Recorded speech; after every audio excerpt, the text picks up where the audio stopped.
Welcome to the Wednesday, March 6, 2019 DDA board meeting. Susan, would you like to take the roll? I would. Bob Gunsel. Here. Heather Kinley. Here. Reed Klopp. Here. Howard Lasseter. Here. Jessica Letow. Yes. And Jill Lowenstein. Here. Molly McFarland. Here. Darren McKinnon. Present. John Mowat. Rishi Narayan. Hell yeah. No, yes. Keith Orr. Here. Phil Weiss. Here. We have a quorum. Thank you, Susan. First up is the approval of the board meeting agenda. Do I have a motion? So moved. Second. All right, the agenda passes. All those in favor? All those in favor? Aye. All those opposed? All right, the agenda is as is. Next up, seeing no sign-ups for audience participation, is there any that I'm not aware of? Perfect, so we'll move on to the reports from the city boards and commissions. Mr. Detter. Thank you. Good morning. At the DDA Operations Committee meeting last Wednesday, I asked architect Brad Moore for a copy of a diagram of the proposed project that he was promoting in East Washington State. Instead, Brad Moore volunteered to attend our CAC meeting last night to bring all his current renderings with him and speak for 1 hour on the project, answering any questions that we might have, and also keeping track of those things that need to be changed based upon the recommendations. At last month's CAC meeting, the CAC had discussed the proposed 19-story, 241-unit residential building on East Washington and State.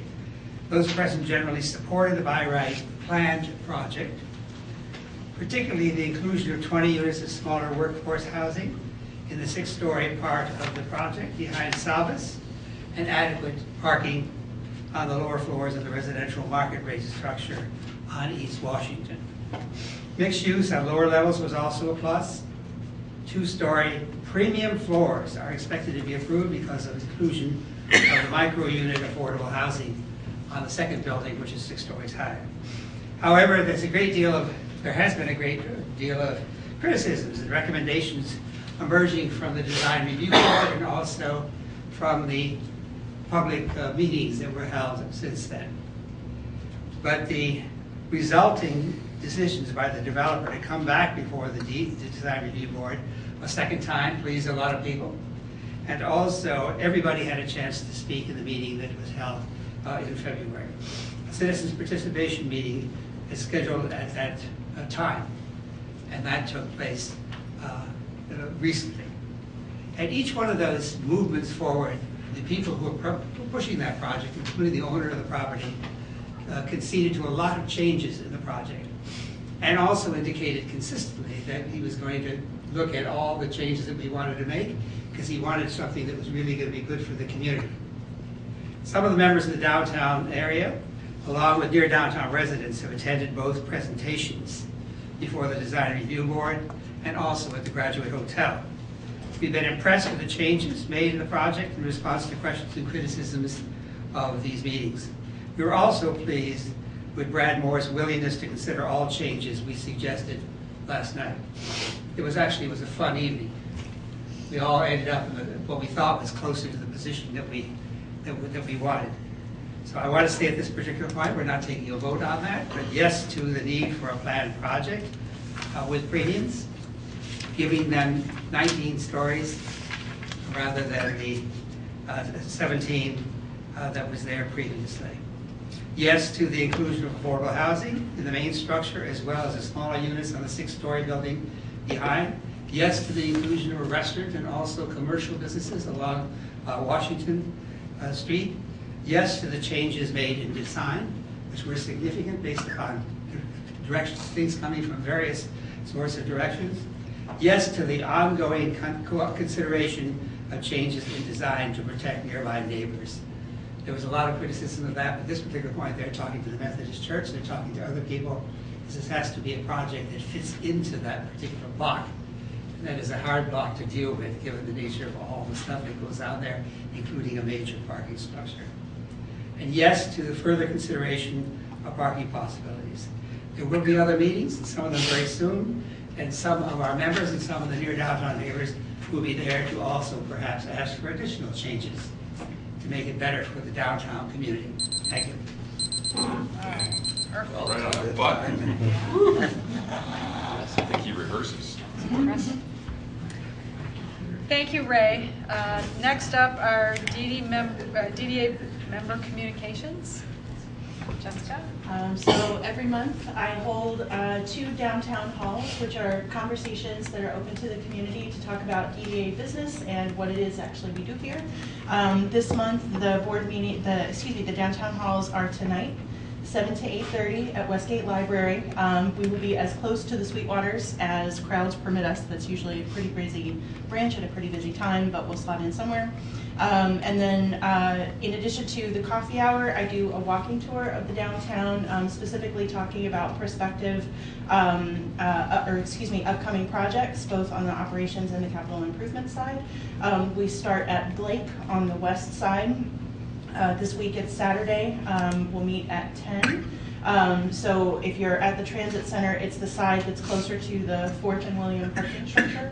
And we'll take an hour or an hour and a half and walk through the proposed William Street Brightway, First and or Ashley, which are proposed to go 2-way in the next few years, and then up Huron and talk about those proposed projects. So again, that's this coming Saturday, 10 a.m. on the west side of Blake. Howard? I have 2 items. First, I'd like to acknowledge the City of Ann Arbor staff who smashed all their competition in the AAATA Conquer the Cold Commuter Challenge, particularly in the extra-large organization category, defeating the arch rival Zingermans.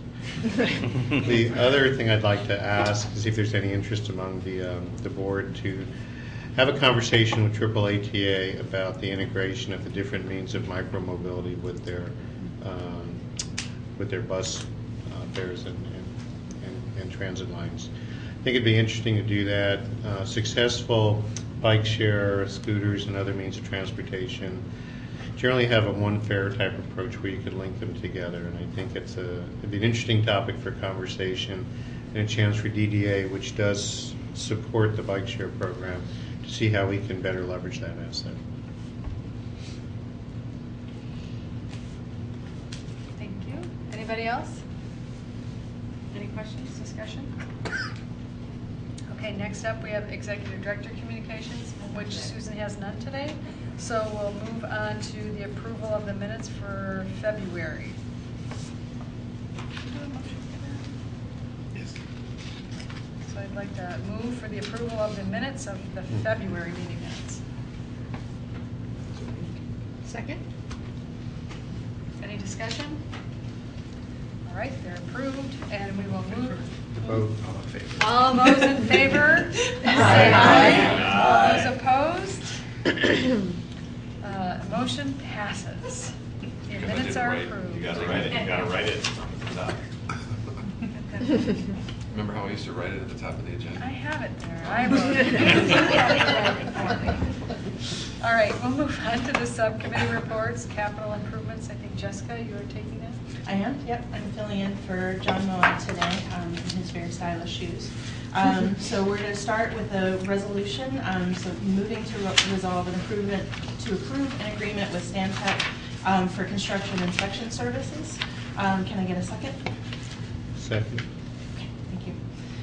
So if you turn to page 19 in your packets, if you have a physical copy, essentially this is Stantec's construction inspection services for the Huron and the William Street projects for this year, 2019, for a not to exceed amount of $500,000. Is there any discussion or questions? Which Amber will be happy to answer.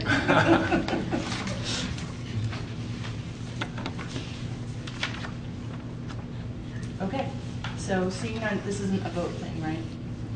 It is? It's a resolution. Okay, all right. So if no further discussion, all those, are we ready to vote? Mhm. All those in favor say aye. Aye. All those opposed say nay. All right, the resolution to approve the agreement for the Stantec Consulting Michigan for the construction inspection services passes. Thank you. All right, so we're going to move right into a second resolution, which is on page 20 of your packets. And this is a resolution to include conduit in the DDA's Huron Street Improvement Project. Can I ask for a second? Second.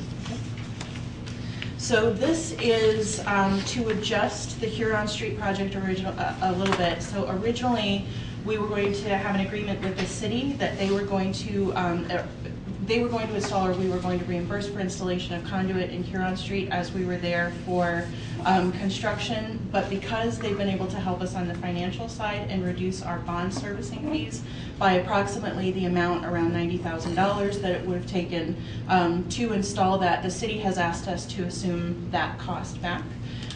So this is a resolution reflecting that agreement.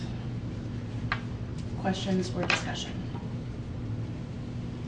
And the other positive part of this is that they've indicated, I believe, that the whole, they'll be able to use those funds to do more fiber installation elsewhere. Yes, thank you. Any further discussion? Ready to vote? All right, all those in favor, say aye. Aye. All those opposed, say nay. Okay, so the resolution to include conduit in the DDA's Huron Street Improvement Project at William Street, passes. Good teamwork, Marie, thanks. Okay, so moving on, William Street Bikeway, an update on that project. A bid package was released using the city's procurement process and reflecting earlier conversations about how sometimes it can be lean when contractors are responding. Liz and consultants have also reached out to contractors to invite them to bid, or I don't know about inviting to bid, but to talk to them about the project, and hopefully we'll get a good response to that. There's also a bunch of outreach efforts underway to promote awareness about and generate excitement about Ann Arbor's first protected bike lane. And the thing that I am most excited about, which is the ribbon cutting party. All right, so that's the bikeway. Huron Street project, staff is continuing to respond to MDOT questions. And in our last capital improvements meeting, a property owner requested a design change to retain an unused curb cut because they're worried that MDOT won't allow them to regain it in the future. The committee has supported this change to the design plans with MDOT ultimately having final say. So this is a curb cut directly onto Huron that's not currently being used right now. Where's the location? It's at the corner of, yeah, it's Right right there. there. You can see it out the window. Yeah. So 5th and Huron. So why would we let them continue to have a curb cut when it's not used? Does anybody want to speak to that? I don't like curb cuts, so I'll limit my bias. It was a lively discussion, yeah. Yeah, so I can speak to it. The property owners let us know that they're well underway with the design for development. And so as there is clear mission for the DDA to support development, the idea was anything we could do to try to anticipate that, it makes sense. And so there was consensus to support this, given that there's we hope a project imminently could be developed there. So it was really about the prospect of encouraging development.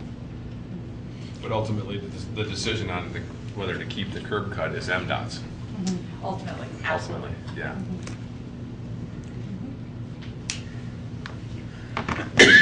Bruce, why don't you like curb cuts?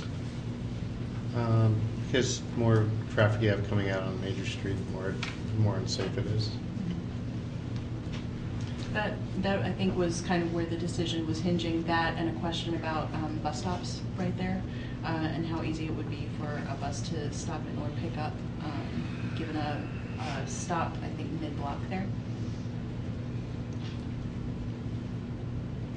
Is it a driveway or is it a bump in? It's there's a curb cut where there once was a driveway into the lot, but since that point, the curb cut remains, but the space between the curb and the lot's been filled with lawn, and there's a tree. So it's not used to actually get traffic in, but the curb cut, the issue was it's not clear, MDOT is not clear about whether they would allow that to be retained or regained in the future. No other access to the property other than off of Huron? Off of Fifth. Well, Not that there- parcel. Yeah, there's two parcels there, and that's the only access to that particular parcel. I only state this in the future as we look at designs that curb cuts and arterials are bad ideas.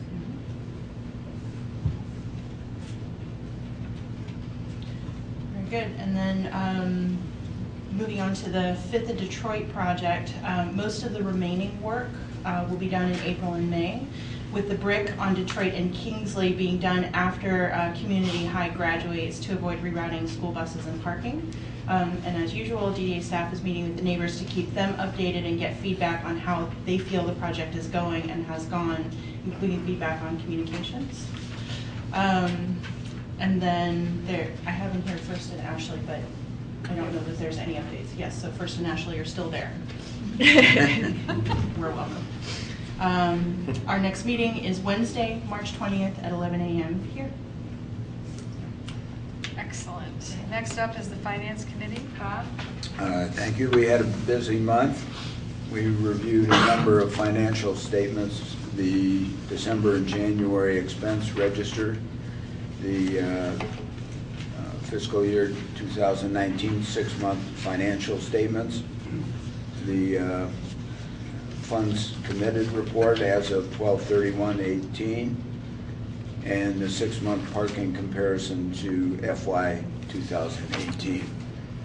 And if anyone has questions about those reports, Joe's here to respond. Okay. Now, what we have to bring forward from the Finance Committee is the budget for fiscal years 2020 and 2021. So I think we should start and ask Joe to come to the podium to walk us through that budget process and any amendments, any significant amendments to where we are in terms of the 10-year plan. It really tracks the 10-year plan. Joe? On page 34, you have the official and then in the 2 pages that follow is the budget that we gave to the committee in detail and condensed to the city form. The overview of the budget changes are on the 20 budget. DDA income is projected to increase by about $860,000 to $30.2 million. Parking $610,000 and TIF would be $244 increase. The DDA expenses are projected to decrease by $3.25 million to $32.3 million. Most of that is because the capital projects that were undertaken, Fifth and Detroit, Southview, and parking. Projected use of fund balances will decrease by $3.8 million due to those capital projects and the bonding of future TIF capital projects. And then 3 funds use fund balance. The TIF fund is contributing $300,000, mostly due to the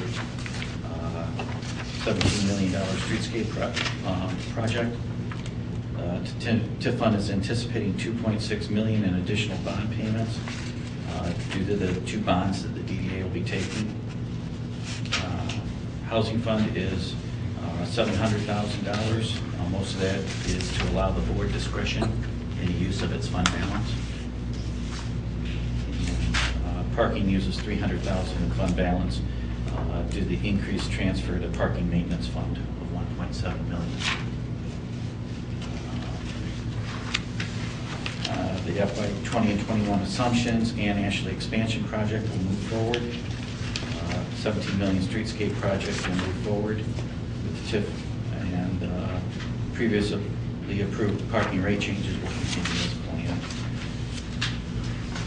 In the 2020 budget proposed, the income will increase by $600,000. DDA expenses are projected to increase by $200,000, and projected use of fund balance decreases by $800,000. 2 funds in the FY21 budget. 2 funds will use fund balance. Parking uses 1.67 million in fund balance due to a 600 increase in debt service and the increase in the transfer to the parking maintenance fund. Parking maintenance uses 86,000 in fund balance due to its increase in summer repairs. Are there any other questions? Yes. Could you explain the fluctuation in personnel services from FY19? Goes up by about $240,000, then goes back down. With my retirement, we have overlap with my replacement. We also have my payouts for sick and vacation time. We're putting in the possibility of the executive director. She is eligible for retirement. Sounds kind of ominous. She's eligible, and therefore we have to put into the budget if that were to happen. So, assuming that Ms. Foley decides not to retire, that goes back to your fund balance at the end of the year, as you reprogram next year, and every year in perpetuity until she hangs up her cleats. That would be correct. Thank you. Other questions for Joe? So let me, I'm sorry, I do have one small question. So on the parking revenue, Yes. Do we have a breakdown of how much of the increase is due to the increase in rates of the street parking? I could give that to you. I'd be curious. It doesn't have to be, if it goes to committee, that's fine, and I can read the notes, but I'd just be curious. Sure, I can break that out. Okay. Would be in the 10-year plan. Okay, got it, thank you. so let me move the resolution that's on page 34. A resolution to put forward the DDA budgets for fiscal years 2020 and 2021. Second. Any further discussion? If I might, if I could take a minute before we vote just to talk about the procedure that happens next. So if we put forward the budget today, that's March 6th, on April 15th, the city administrator formally presents the city's 2020 and 21 budgets, which will include our budget. Our budget will be included with the city budget. On April 22nd, City Council will hold a work session for DDA and the Housing Commission budgets. Joe and Susan will be present and present the budget, and City Council can have questions and comments. City Council must approve the budget by the second meeting in May, and if City Council votes to amend the DDA budget, the revised budget will come back to the DDA at its June meeting to vote to approve the amended budget. So understand we are part of the city budget with some independence there. When did you say the meeting with the city is? April 22nd. That's not formally scheduled yet. I have to get the council's admin committee to add it. Just also as a word of caution, you know there are a lot of new members on council who may ask some probing and penetrating questions as well. So in the event that you do have the opportunity to present personally, not that you don't always have a great in-depth understanding, but you will probably get more scrutiny than maybe you've had in the past. Thank you. So it should be a lively conversation, is what you're saying. And spirited. Lively and spirited. Any further discussion or comments? I have none. I think we're ready to vote. All right, all those in favor, say aye. Aye. Those opposed, say nay. Great, so the resolution to put forward the DDA budgets for fiscal years 2020 and 2021 passed. So, if I might, the committee also reviewed the recent DDA pedestrian improvement bond sale. And we reviewed a written procurement process and policy that staff had put together. It reflects what staff had been using in terms of bidding but we thought it should be written, codified for future reference. Is this the same And it's process? also based on the city's Yes. procurement process, yes. Yes, it matches up with the cities, absolutely. And then our next meeting is Thursday, March 28th at 1 p.m.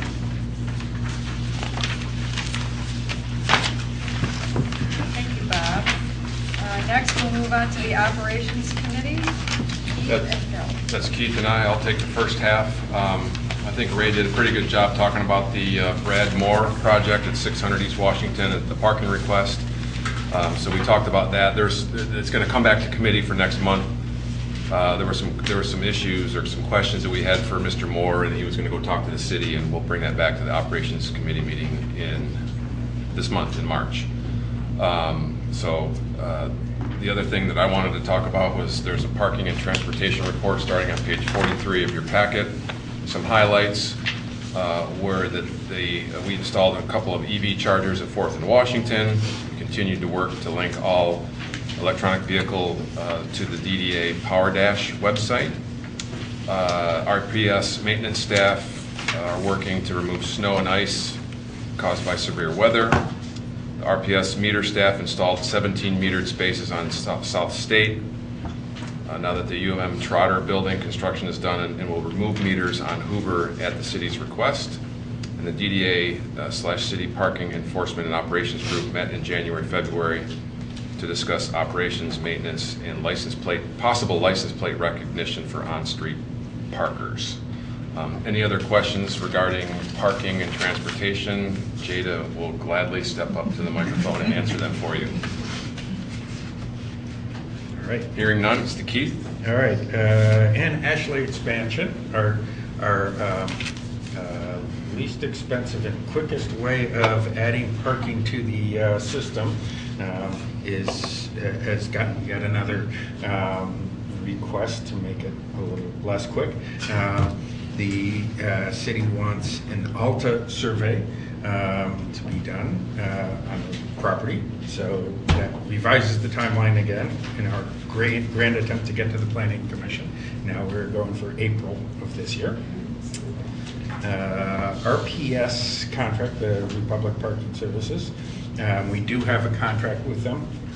It has automatic renewals. One coming up on July 1st, unless the only reason not to is if there's an issue, and we certainly are happy with the work that RPS is doing right now, so there's no reason to reopen that contract at this point.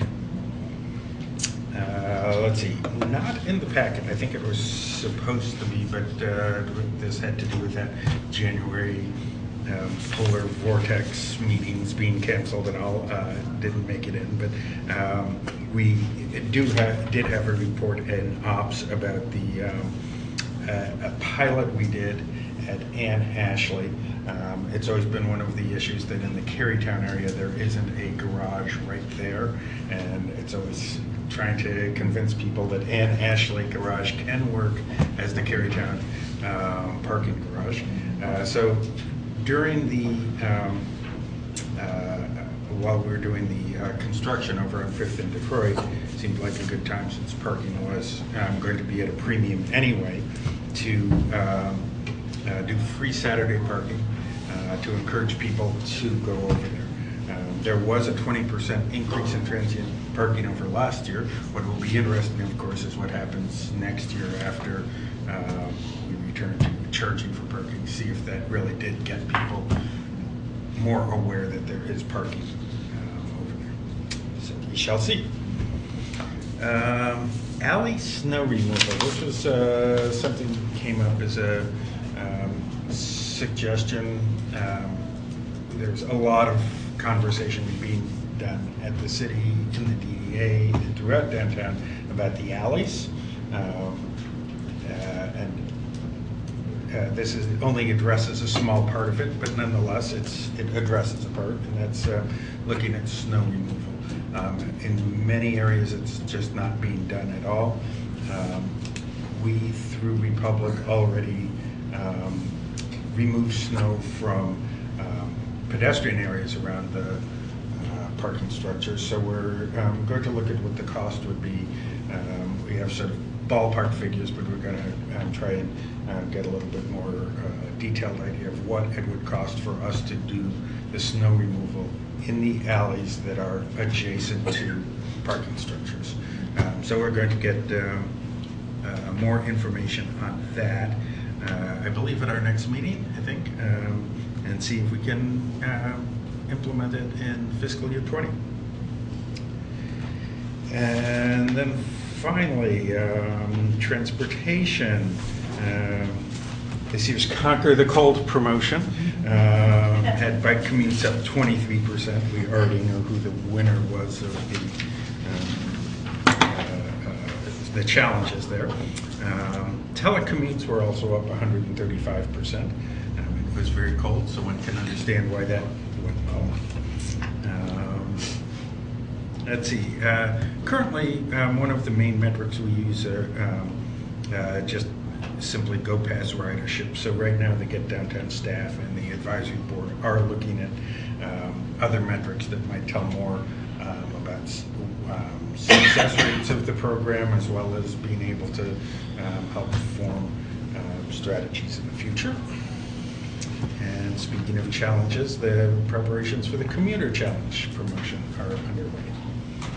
So that's what I have on transportation at this point. I guess that's all we have. Our next meeting is Wednesday, March 27th at 11 a.m. Thank you, Keith and Phil. Next up, we have Partnerships Economic Development Committee with Joan. Okay, we had our partnerships meeting with the internal DDA Partnerships Committee, and we're continuing our work with providers of community affordable housing to try to present a workshop or a series of workshops later this year. The workshops are intended to be informal presentations and discussions on the policies, mechanics, and constraints and opportunities that affect our ability to provide housing.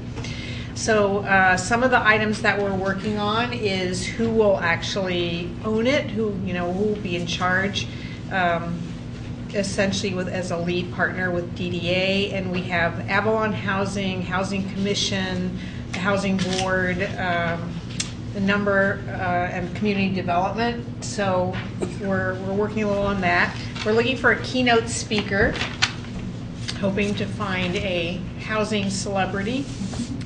And we're deciding about where we would have this, like Bill's Beer Garden or Peace Neighborhood Center, Michigan Theater, etc. And so depending on when we can get the keynote speaker, that will kind of tell us what the date might be. Materials will be things like definitions, myths and facts, history of affordable housing in Ann Arbor, solutions. We'll do a real-time survey perhaps, and talk to people about what they'd be willing to give up to provide affordable housing, those kinds of things, so that the people who attend this will really be asked to participate and engage. And then we hopefully through these workshops will be able to show a level of community support, come up with platforms for how to provide affordable housing, some solutions for affordable housing. So everybody's very energized about it, and we just need to kind of get down to the brass tacks. So we hope to do that. Our next partnerships meeting is March 13th. That's next Wednesday at 9 a.m. and that's where we hear from our various partners. Can I pull Yeah, something? go ahead. The only thing I wanted to add to that is also partnering with us are the planning department and systems planning at the city, and that's for a lot of reasons, but also to help keep us in touch with the city master plan RFP that's out. So that this can help inform and be informed by the citywide conversation. That's it. Right, very good. That's it for us. All right, next up is executive committee meeting, and we met today and we reviewed the action-packed agenda that we had for today, and that was it. So our next committee meeting will be Wednesday, April 3rd at 11 a.m., just before the board meeting as always. Next on the agenda is any new business? Well, I don't know if this is new business, but on our Operations Committee agenda, there was an item in there called RPS Administrative Office Update. Oh. And we skipped over that, and it's not in our notes, Keith, so don't, it wasn't you, it wasn't me. It's just, I think we're still waiting for bids, right? We're in the bid stage, or we have some information, or, thank you, Jada. Sure, so at the March Ops meeting, I will come back with bids on a possible build-out at the existing offices in Maynard. We'll also have information on some possible rental spaces that we visited, rental costs, and any build-out there. Thank you. Just didn't want to leave that hanging up there. Good catch. Thank you. Any other new business? Seeing none. Audience participation. Is there anybody that would like to speak to the board? Seeing none. I'd like to move for adjournment. So moved. Second. All those in favor say aye. Aye. Those opposed? All right.